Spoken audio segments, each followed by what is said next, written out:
sommes le 12 janvier 2022, c'est l'heure de la revue de la presse et des médias israéliens en direct de Jérusalem sur Radio Kalita.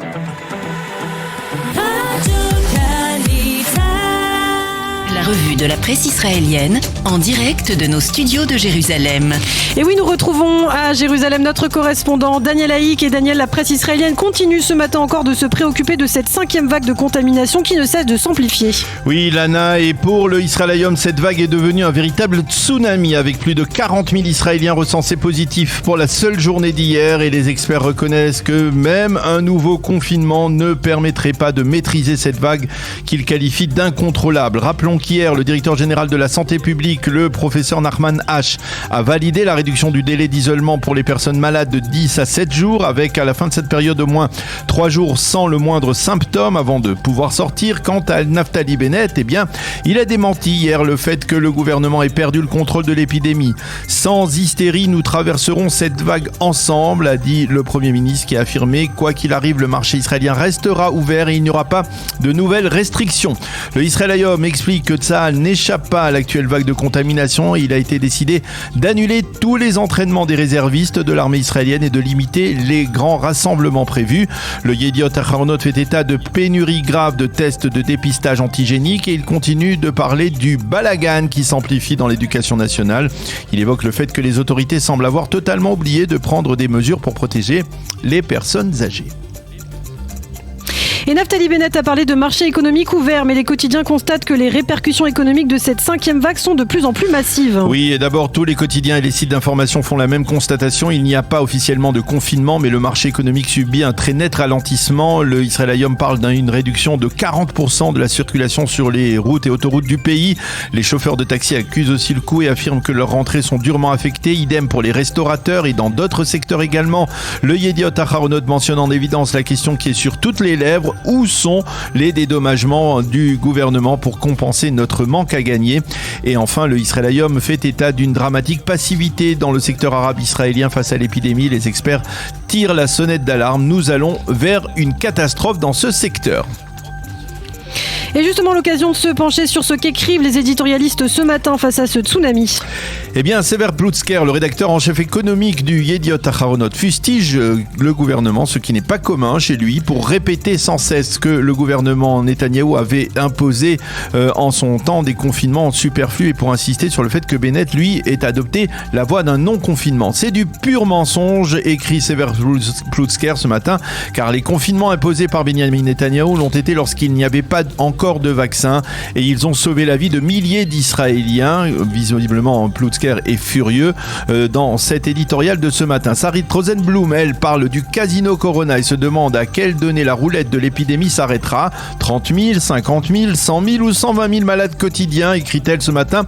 Qu'importe, l'État d'Israël est en train de s'arrêter face à cette vague de contamination et les dirigeants israéliens n'ont rien à proposer de sérieux, écrit-elle dans le Yediot Aharonot. David Peretz, dans le Israël Hayom, s'adresse au gouvernement israélien en termes de reproches. Nous sommes en pleine anarchie. Si c'est comme cela que vous avez l'intention de vaincre l'épidémie, alors mieux vaut échouer. Et il lance un avertissement au public. Au lieu de faire la queue devant un centre de dépistage pendant 3 heures, restez chez vous, car même si au début vous êtes négatif, et bien après 3 heures de file d'attente, vous serez obligatoirement positif. Le second grand titre dans la presse israélienne ce matin se rapporte aux émeutes qui ont éclaté hier dans le Negev, dans le sud d'Israël. Oui, le Haaretz mentionne ces émeutes provoquées par des bédouins du Negev en page d'ouverture de son édition et il nous indique que le véhicule de son correspondant dans le sud a été incendié.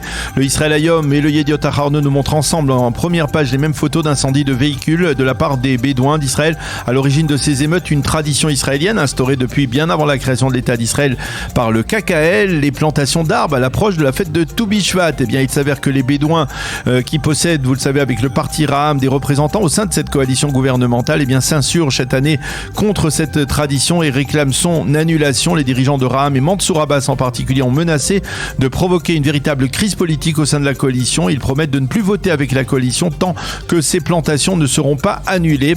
C'est ce qu'a révélé hier soir la chaîne 12 et face à cette violence, eh bien, Yair Lapid réagit. Il propose de geler ces plantations d'arbres pour l'instant, ce qui fait bondir Benjamin Netanyahou. Personne ne fera cesser les plantations d'arbres en Eretz Israël, a lancé le chef de l'opposition, ce à quoi Mansour Abbas lui a rappelé qu'il y a 2 ans, eh bien, il avait apparemment lui aussi stoppé les plantations d'arbres dans le Negev, toujours à l'occasion de Tou Bishvat. Et le Israël nous explique que pendant ce temps, les Arabes palestiniens, eux, se promènent sans la moindre restriction au cœur du territoire israélien. Et oui, cela peut paraître à peine croyable, mais c'est apparemment vrai. Sur le plan sécuritaire, c'est bien la réalité actuelle. Des compagnies touristiques palestiniennes profitent de certaines brèches dans la barrière de sécurité qui sépare les territoires de l'État d'Israël et pour organiser pour des Palestiniens des excursions journalières au cœur d'Israël. Cela a commencé d'abord par des après-midi sur certaines des plages du littoral israélien, mais actuellement, eh bien, cela s'est élargi à l'ensemble du territoire israélien et on peut même trouver donc des groupes de Palestiniens qui font du ski sur le Hermon. Un exemple, un groupe de touristes palestiniens loue un autobus jusqu'à Naalin, qui est une localité palestinienne située sur la ligne verte. Les Palestiniens alors descendent du bus, franchissent la barrière de sécurité impunément. Elle est apparemment ouverte à cet endroit. Ils montent dans un autobus israélien et poursuivent leur excursion donc à l'intérieur du territoire israélien. Tsahal a réagi à cet article et a affirmé que plus de 200 excursions de ce type avaient déjà été interdites et que 120 autobus palestiniens avaient été confisqués. Et puis ce matin, rapidement, dans le site d'information du Maariv, un témoignage audio particulièrement émouvant avec lequel nous terminerons cette revue de la presse. Oui, tous les Israéliens connaissent le nom d'Itzik Sayadian. Itzik, c'est cet ancien combattant qui souffrait d'un post-traumatisme à l'issue de sa participation à l'opération Tsuketan et qui s'était immolé il y a plus d'1 an devant le ministère de la Défense pour protester contre le manque de compassion des fonctionnaires du ministère face aux soldats traumatisés. Itzik avait été grièvement blessé à l'époque et il était resté des mois entre la vie et la mort. Hier, pour la première fois, et à l'occasion de la journée nationale du médecin, on a pu l'entendre pour la première fois remercier ces médecins qui l'ont sauvé. Merci pour ce que vous avez fait pour moi. Les parents d'Itzik parlent de miracle quotidien dans son long processus de guérison.